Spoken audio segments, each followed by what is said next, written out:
네, 각이 살아있는 정치평론 시사정각 시작하겠습니다. 오늘도 각이 서는 두 분을 모셨는데요. 신재호 전 의원, 김영주 전 의원 나오셨습니다. 어서 오세요. 네, 먼저 첫 번째 주제어를 영상으로 보겠습니다.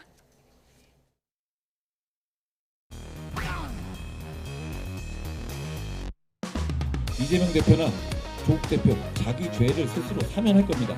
그 총선 말아먹은 사람이 또 지방선거도 말아먹으라고 찍어주면 우리 당은 해체해야 돼. 더 이상 당의 존속할 의미가 없어요. 한동훈 때리기만 하지 말고 본인이 나서서 구해야죠. 경상도 상남자인 줄 알았는데 쫄보더라.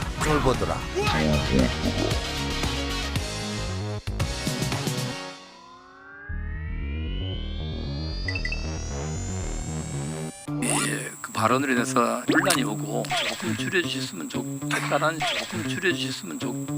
제 개인적인 생각입니다. 그걸 뭐 찍어주면 우리 당은 해체해야 돼. 조금 줄여주셨으면 좋겠다라는 제 개인적인 생각입니다.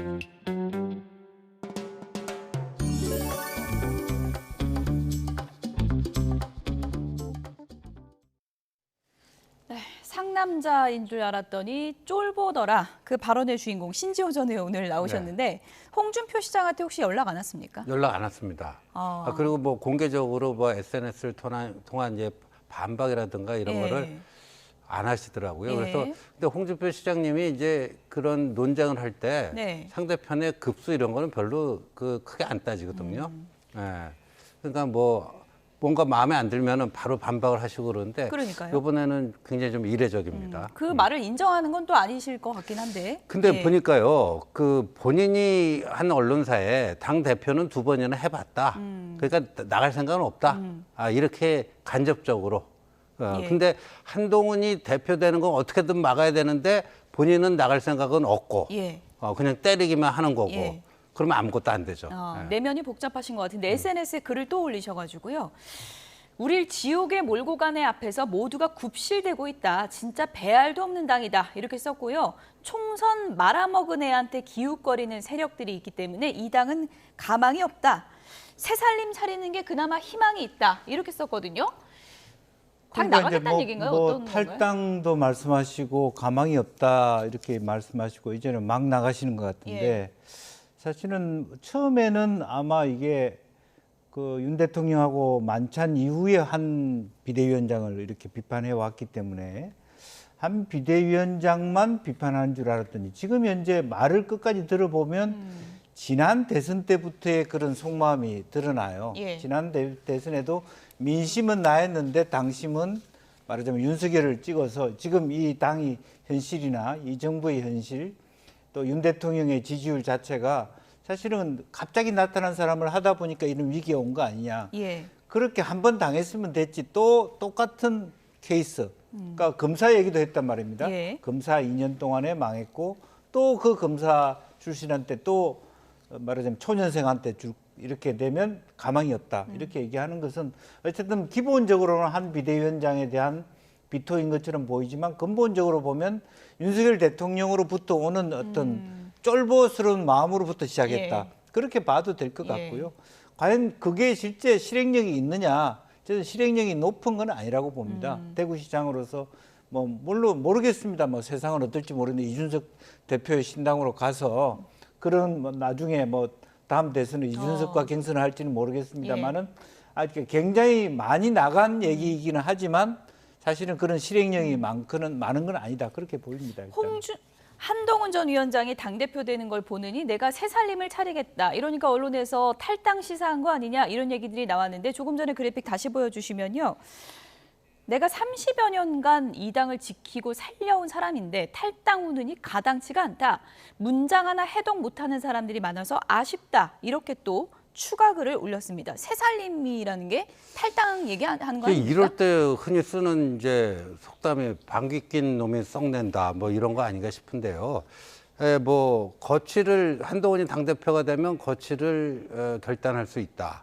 새살림 차리는 게 낫다. 그러면 우리 보통의 국어교육을 받은 사람들은 탈당 시사. 그러니까 어제 모든 언론이 그렇게 썼습니다.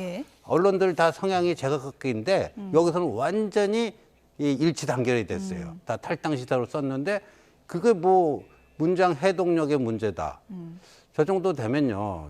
본인이 마음의 갈피가 예.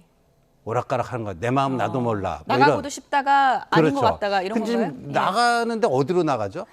개혁신당 나가로 가나요? 그 개혁신당으로 가면요. 예. 거기는 저 차기 대통령 후보는 이준석으로 결정돼 있는데 그럼 그 뒤에서 뭐 상임 고문 뭐 이런 거 해야 되나요? 그게 아니잖아요. 예. 본인이 나가면 뭔가 그림이 그려져야 되는데 그림이 안 그려집니다. 그리고 오늘 심지어 이제 친윤 내에서도 홍 시장에 대해서 손절. 그러니까 나가려면 차라리 빨리 나가라.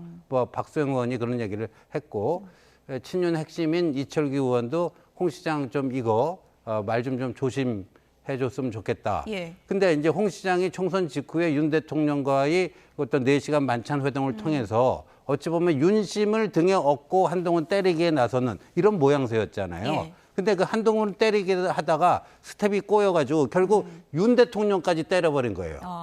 검찰 정치라고 하는. 예. 그러니까 스스로 이제 아군을 좀 새롭게 만들어서 한동훈 때리기 편 먹고 한동훈 때리기 뭐 예. 이런 거였는데 한동훈과의 어떤 그 싸움 속에서 그 아군으로 최근에 이렇게 손잡았던 사람들도 이렇게 되고 그러니까 그 사람들은 빨리 나가라. 근데 최근에 또 보면 뭐 친윤 용산 쪽에서 뭐 한동훈이 당대표 되면은 탈당할 수도 있다 뭐 이런 얘기가 흘러나왔잖아요. 예. 그러니까 친윤들로서는 그게 부담이 되는 거예요. 엄청난 정치적 부담이 되는 예. 거예요. 근데 홍 시장이 저러고 나오니까 에따 잘 됐다. 이거 다 홍 시장한테 다 거기다 덮어 씌우는 거죠. 예. 예. 그리고 그 이제 탈당 거기로부터는 그 빠져 나오려고 하는 뭐 이런 수도 좀 읽힙니다. 전략이 좀 꼬였다고 보시는 네. 거군요.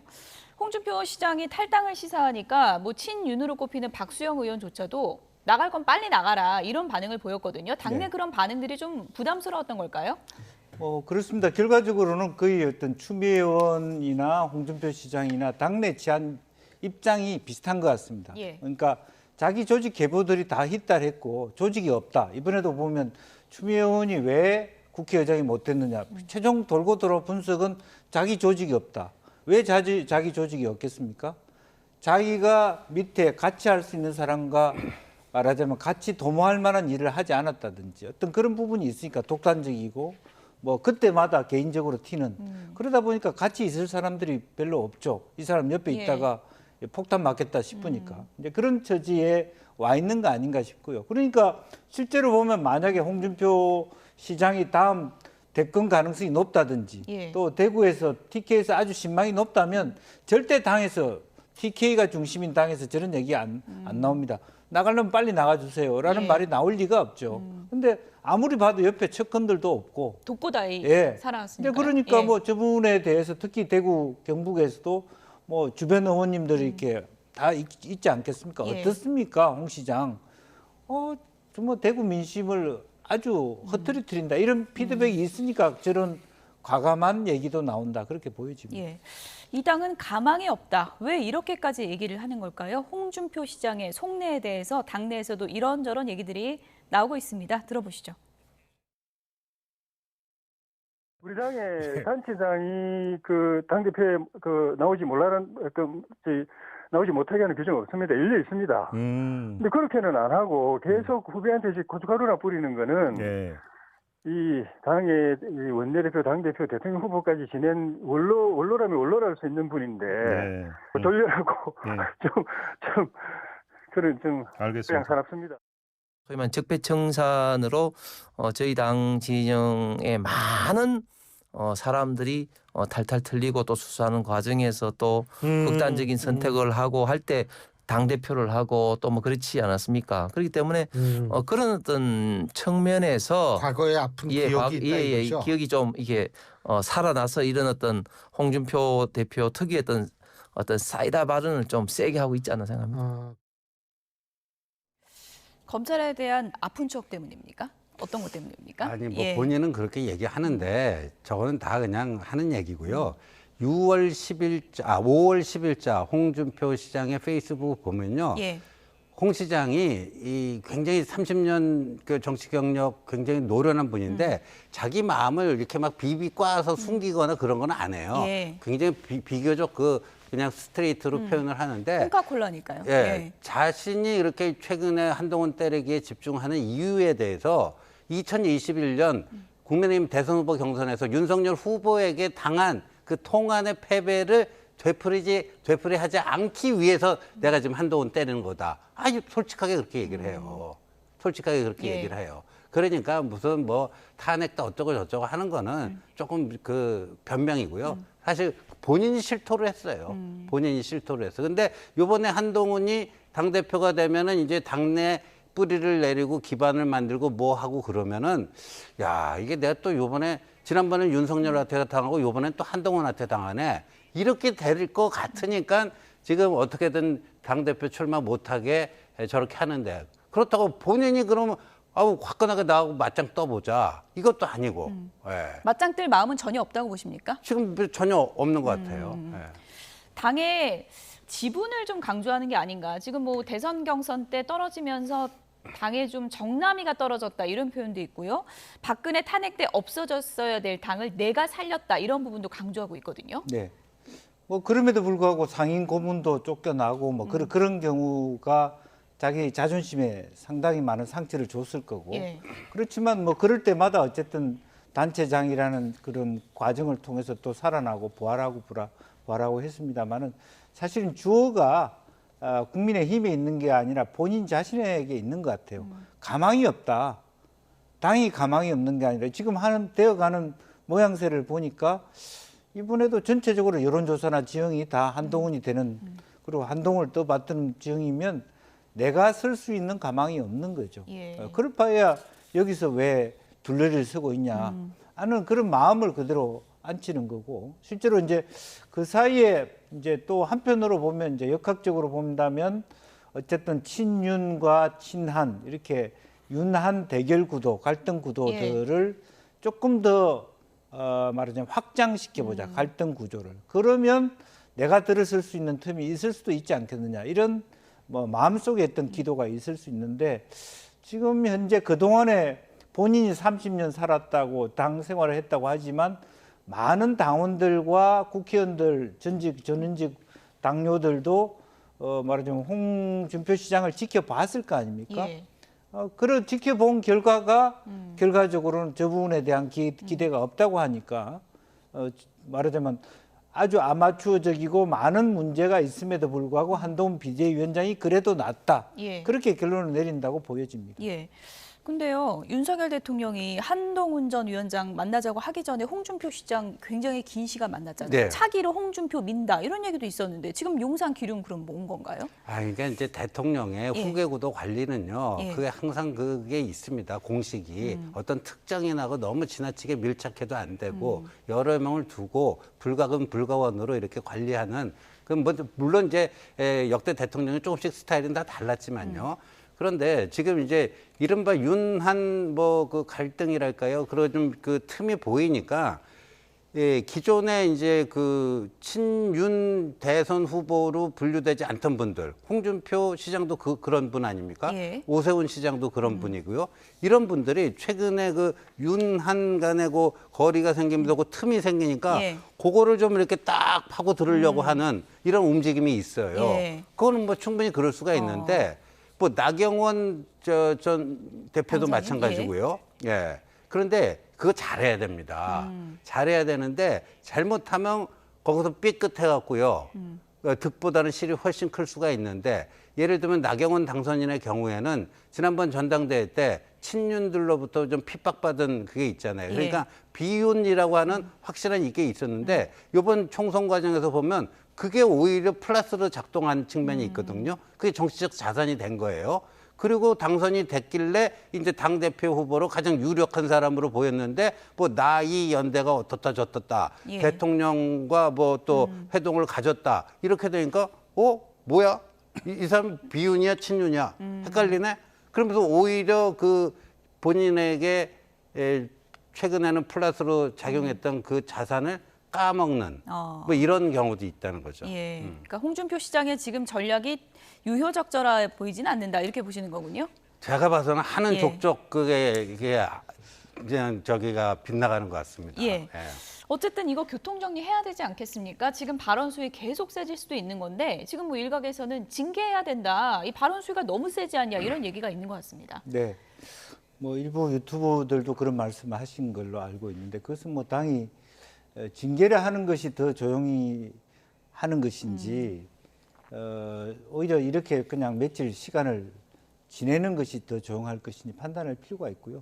또 국민을 전환해야 되겠죠. 당으로서는 지금 저 논의에 빠져들 것이 아니라 룰 개정 문제라든지 전당대 준비 문제에 집중할 필요가 있습니다. 예. 이것은 뭐 지나가는 이야기예요. 대선 후보들 혹은 잠룡들끼리의 설랑설레하고 이참에 나도 숟가락 한번 예. 얹어야 되겠다는 부분이기 때문에 너무 저기에 포커스를 둘 필요는 저는 없다 그렇게 예. 봅니다. 홍준표 시장 공세에 한동훈 전 위원장은 침묵하고 있는 상황인데요. 한동훈 전 위원장에 대한 견제 목소리도 당내에서 계속 나오고 있습니다. 어떤 얘기들인지 들어보시죠. 결국 그 인기라는 게 반짝하고 가는 거거든요. 솔직히. 예. 황교안 대표님도 한번 반면교사를 한번 보면요. 예.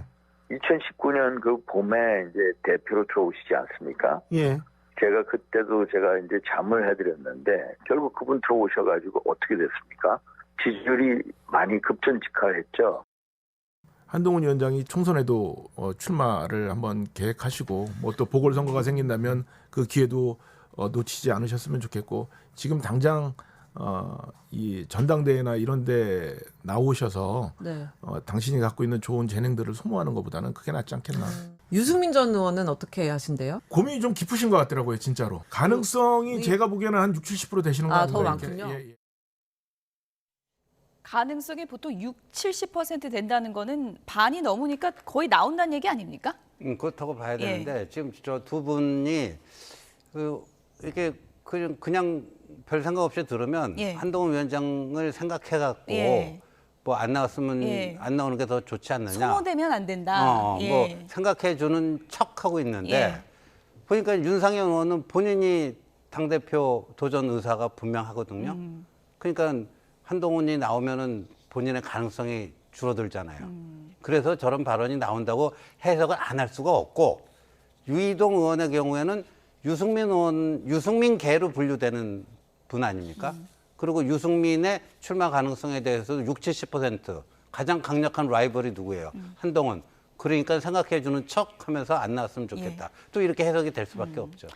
유승민이 나와야 되니까 한동훈 전 위원장은 좀 안 나와줬으면 좋겠다. 이렇게 오해를 살 수도 있다. 이런 얘기를 해주셨는데 윤상현 의원은 이런 얘기를 했거든요. 인기가 반짝 인기일 거다. 황교안 전 대표의 길을 걸을 것이다라고 했는데 한동훈 전 위원장하고 황교안 전 대표가 좀 비슷한 모델입니까? 어떻게 보세요?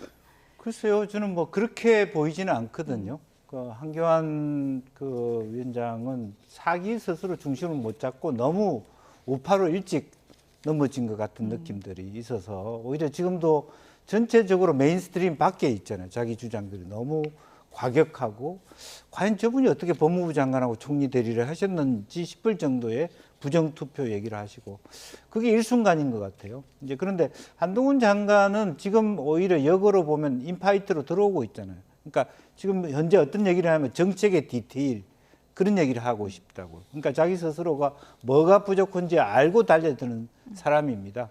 사실은 한교안 위원장은 자기 혼자의 정의의 사도처럼 생각해 왔고 그런 길을 걸어왔기 때문에 자기가 어디를 가도 자기가 다 옳은 줄 아는데 한동훈 비대위원장은 그렇게 바보는 아닌 것 같아요. 그러니까 맥락을 알고 나의 죽으러 왔다는 얘기를 할 줄도 알고 감각도 있고 물론 여러 가지 많이 부족하지만 실제로 그런 의미에서의 그 말하자면 직접적으로 한교안의 길을 간다 그렇게 예. 보기는 어렵지 않겠나 그렇게 보여집니다. 한동훈이 당대표 되면 윤석열 대통령은 탈당하는 거 아니냐 이런 얘기가 나오니까 이철규 의원이 절대 가당치도 않은 일이라고 언론 인터뷰에서 얘기를 했더라고요. 실제로 그렇게 될 거라고 보십니까? 제가 파악하기로도 좀 한동훈 장관에 대해서 좀 불편한 감정을 갖고 있는 분들이죠. 친윤이라고 다 그런 건 아닌데 예. 일부 친윤은 되게 이제 반한적인, 반한동훈적인 근데 그런 분들 입에서 나온 거는 분명해 보여요. 그러니까 한동훈 전 위원장의 등판을 막기 위한 하나의 일종의 협박 카드 비슷해, 위협 카드로서 너 나오면 대통령이 탈당할 수도 있어. 예. 그러니까 너 조심해. 뭐 이런 식의. 근데 제가 봐서는요, 참 생각이 짧다. 왜냐하면 그게 협박 카드면요, 그 협박을 당하는 상대방이 정말 위협을 느껴야 되거든요. 예. 느낍니까? 안 느껴요. 그리고 그런 거 자체가 대통령이 탈당할 수도 있다 황당무계한 얘기 아니에요. 그건 뭐 나는 뭐 자살 특공대 대원이 되겠어 뭐 그런 얘기나 마찬가지인데 그러니까 황당무계한 걸 가지고 그게 협박 그 위험용 카드가 될 수 있다고 생각한 것 자체가 참 이게 참 우픈 얘기죠. 우픈 일부 얘기. 친윤이 흘린 얘기들인데 이런 와중에 찐윤이 탈당 안 한다고 얘기를 했으니까 좀 무게가 실리는 발언이기도 한 것 같습니다.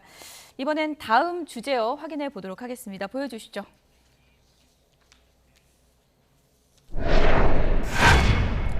최상병 특검 우리는 찬성이다. 지금 보시죠. 국민의힘 사람들입니다.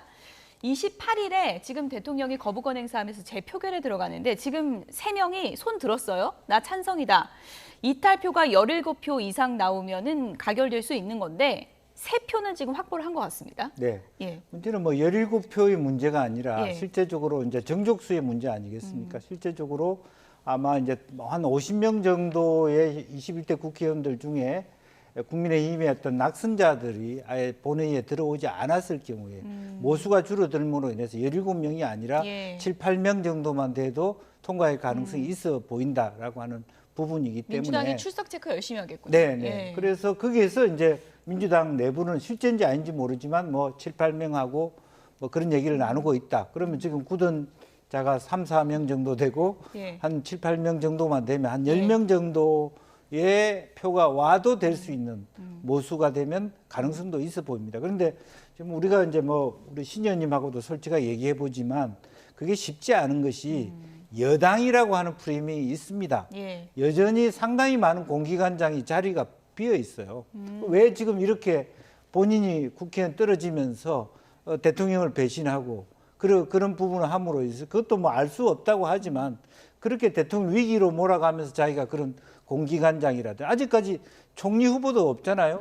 개각도 있잖아요. 예. 사실은 그런 기계들이 대통령이 의도적으로 그렇게 하시는 수도 있어요. 아, 내일이라도 대통령실에 전화 오면 내가 장관 될 수 있는 사람이야. 공기관장. 그런 부분은 간단하지 않습니다. 사실 다 그렇게 국회의원들이 의외로 많은 수가 그렇게 생각해요. 임기가 많이 남았다. 네. 예. 대통령이 3년이나 남은 임기거든요. 만약 대통령이 1년 반 남았다 그러면 그런 말하자면 뭐 노선 이탈이 쉬울 겁니다.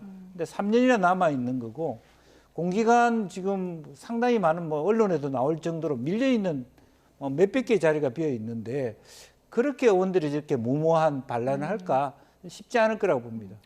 개중에 뭐 낙선자 중에는 내가 뭐 표를 배신하진 않겠지만 그냥 그날 안 갈까? 뭐 이런 생각할 수도 있지 않나요? 어떻게 안 보십니까? 가는 것도 의사표시예요. 안 가는 것도 의사표시입니까? 사실상의 찬성표를 던지는 것과 정치적 효과가 같기 때문에 안 가는 것도 의사 표현입니다. 그러니까 예. 그것도 그렇게 되는데 지금 뭐 김영주 의원님 말씀대로 지금 뭐 자리가 많아요. 자리가 많기 때문에 내가 이걸로 뭐 여기서 뭐 윤 대통령 도왔는데 내가 뭐 배지 다시 다는데도 뭐 실패했고 이젠 끝났다 이렇게 생각할 수 있는 사람이 과연 몇 명이나 될지 그게 있고요. 그다음에 저 특검법이 네. 결정적인 독소 조항이 있습니다. 어떤 건가요? 독소 조항이 뭐냐면 특검을 어떻게 정하느냐.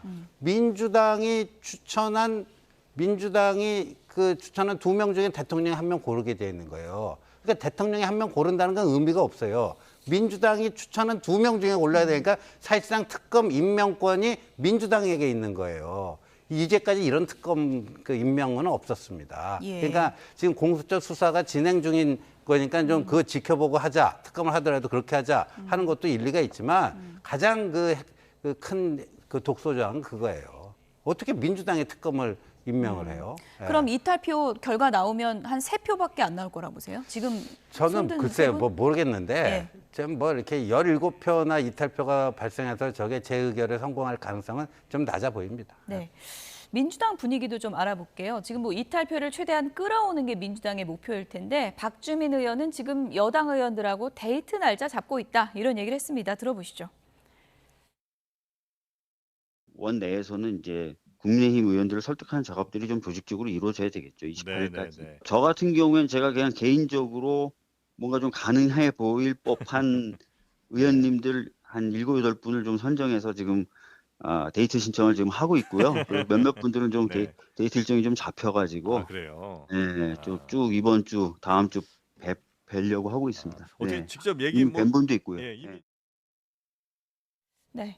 7, 8명 정도 데이트 일정을 잡고 있고 몇 분이 이제 일정이 좀 잡혔다고 하거든요. 그러면 박주민 의원 지금 만나겠다고 하는 거는 좀 흔들리고 있다 이런 의미로 해석해도 됩니까? 흔들리고 있는 분도 있을 수도 있고 다른 한편으로 그냥 밥 먹자고 하니까 밥 먹는 사람도 있는 거고요.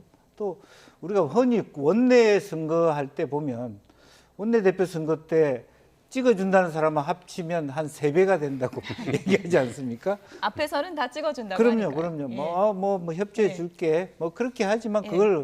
그걸 고지고대로 믿는 사람이 없는 것도 사실이고요. 그래서 뭐 그다음에 가만히 넋놓고 있지 어려우니까 박주민 의원이 저런 활동이라도 하시는 건데 그럼에도 불구하고 뭐 만나는 것이 다 그런 어떤 뭐 우리 표다, 찬성표다 그렇게 말하기도 어렵지 않겠나 그렇게 보이죠. 예, 민주당 쪽에서 지금 뭐 재표결 가기보다는 조금은 수정해서 좀 합의를 해보자 이런 움직임을 보일 가능성은 없다고 보십니까? 지금으로서는 그런 얘기를 하기는 어려워요.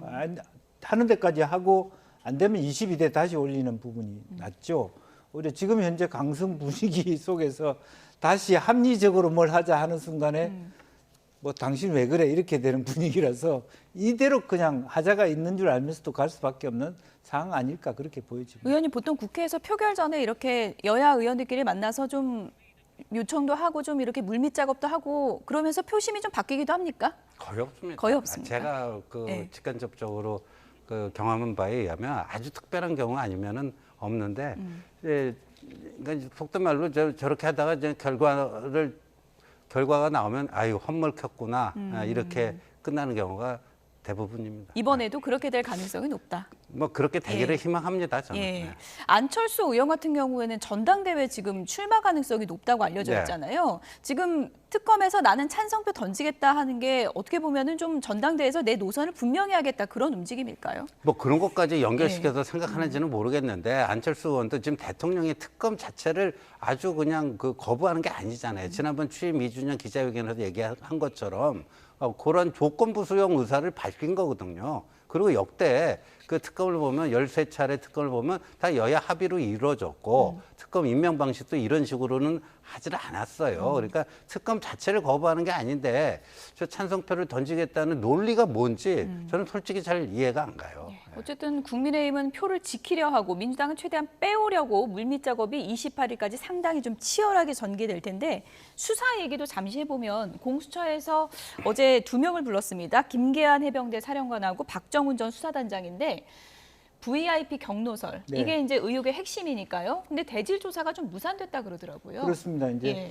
실제적으로 보면 내가 뭐 부하하고 이런 일로 같이 만날 이유가 있냐 이렇게 해병대 사령관께서 그렇게 해서 거부됐고 그러니까 각자 주장이 다른 것이죠. 실제로 박정훈 위원장 그 분은 이제 실제적으로 그런 얘기를 경로했다는 얘기로 들었고 또 이종섭 장관도 그런 부분으로 인해서 재가를 했다가 그걸 물린 거 아니냐 그렇게 얘기를 하고 또 김계한 사령관은 나는 한 번도 그런 얘기를 들은 바도 없고 그런 일이 없었다 그렇게 하고 있기 때문에 이것은 공수처가 더 노력을 해야 되겠습니다만 이제 저 대질 신문이 되지 않음으로 인해서 그 위선까지 조사에 좀 난항을 겪지 않을까 시간이 좀 더 걸려야 될 것 같다는 생각이 듭니다. 김기현 사령관이 내가 대질 신문을 하면 해병대에 더 큰 상처가 된다 이렇게 이제 주장을 했다고 하는데 VIP 경로설의 진위 여부가 밝혀져야 이 공수처 수사가 더 윗선으로 갈지 말지 좀 갈림길이 될 수 있을 것 같은데요. 근데 그게 이제 수사 외압이 있었는지 없었는지를 밝히는 게 법리적으로는 그게 핵심 쟁점이에요. 수사 외압이라는 게 있었는지 없었는지.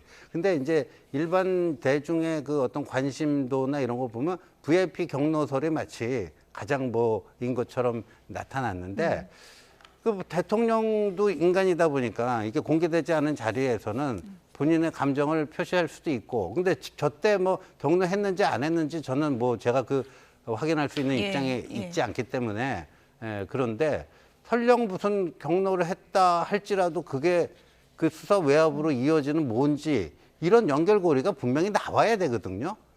근데 제가 봤을 때는 그렇게 될 문제는 아니라고 봐요. 그렇지는 않을 거라고 봅니다.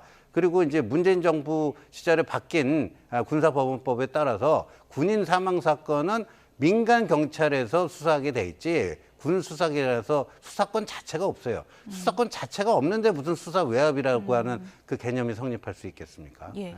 어쨌든 공수처장 공백이 오늘 해소가 됐기 때문에 앞으로 공수처 수사가 속도를 낼 수 있을지는 좀 기대를 갖고 지켜봐야 될 것 같습니다. 마지막 주제 확인해 보죠.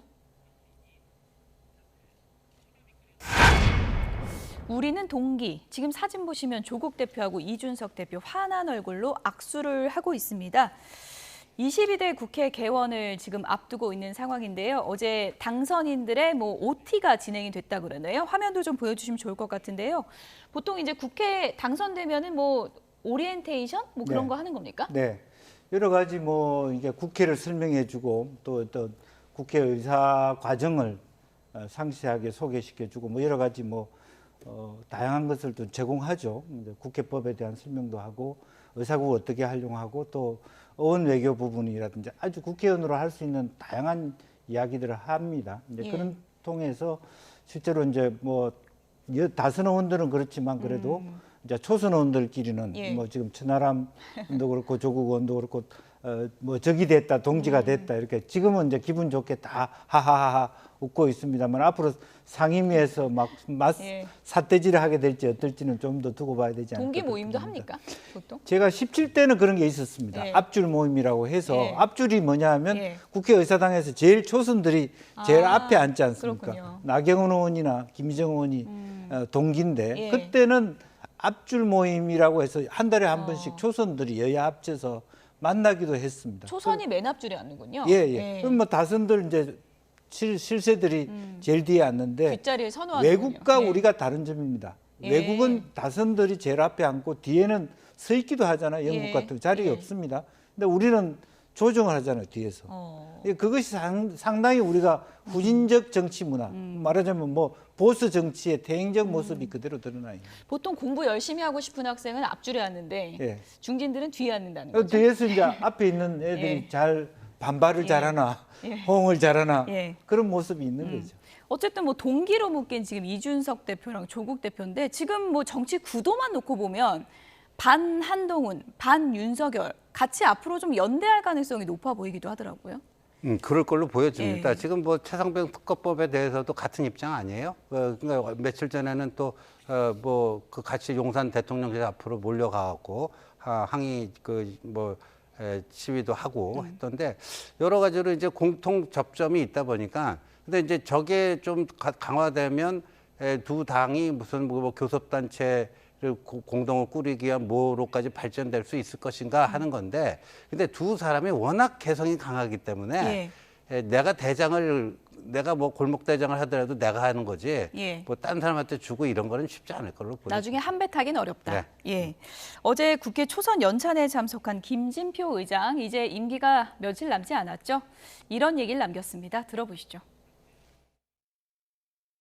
정치인들 한 사람 한 사람이 당의 명령에 절대 복종하지 않으면 큰 폐륜화가 되는 것처럼 그러니까 국민들이 볼 때는 내가 저런 사람을 왜 뽑았지? 이런 것 때문에 불신율이 높아지지 않겠냐. 그 나라의 미래를 위해서 큰 담론을 펼칠 수 있는 정치인은 자꾸 보이지를 않고 정치인 한 사람 한 사람이 자꾸 왜소해진다.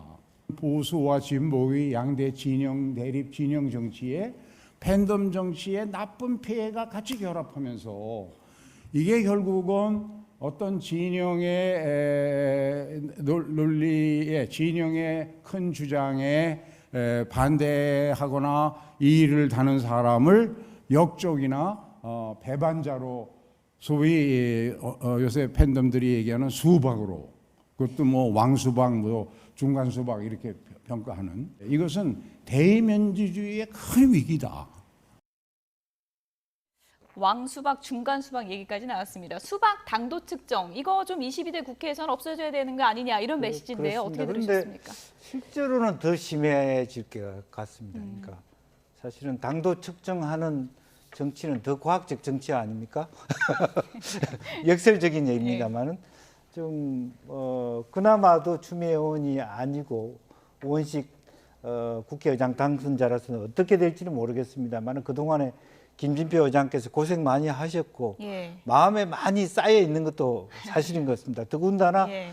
자기 당의 국회의장 후보들이 전직 의장들을 저렇게 디스하고 폄하하는 그런 걸 봤기 때문에 뭐 더 마음이 상하지 않을까. 그렇게 애둘러서 여러 가지 팬덤 얘기를 했습니다만은 사실은 우리가 국회가 가야말로 전통과 권위의 중심체라면 그게 잘 보존되는 것도 중요하다 그렇게 생각이 듭니다. 제가 보니까 이제 김진표 국회의장이 한이 맺혔어요. 한이 맺혀갖고 저런 얘기를 이제 신신당부를 하고 있는 건데 저 말에 반의 반이라도 좀 실현이 됐으면 하는 생각입니다. 임기가 29일까지인데 이제 28일 최상병 특검 재표결까지 김진표 국회의장이 주재를 하게 될 것 같습니다. 오늘 얘기 여기까지 듣겠습니다. 신재호 전 의원 그리고 김영주 전 의원 두 분이었습니다. 고맙습니다.